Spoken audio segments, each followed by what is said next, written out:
तो मुझे क्या करना होगा? पेड़ को पीछे खींचने का और अपन को तालाब में फेंकने का। उधर। पता नहीं क्या करूं। वैसे अगर तेरे में दम नहीं है तो हेली को बुलाऊं क्या? नहीं, मैं कर सकता हूँ, मैं कर सकता हूँ। चल। क्या तुमने ये पहले भी किया है? जाते नहीं, सिर्फ 1000 बार। और खींच, और खींच, और खींच।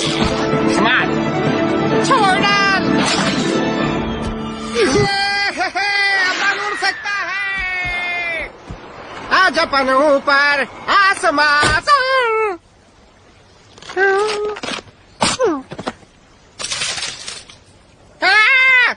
भाई।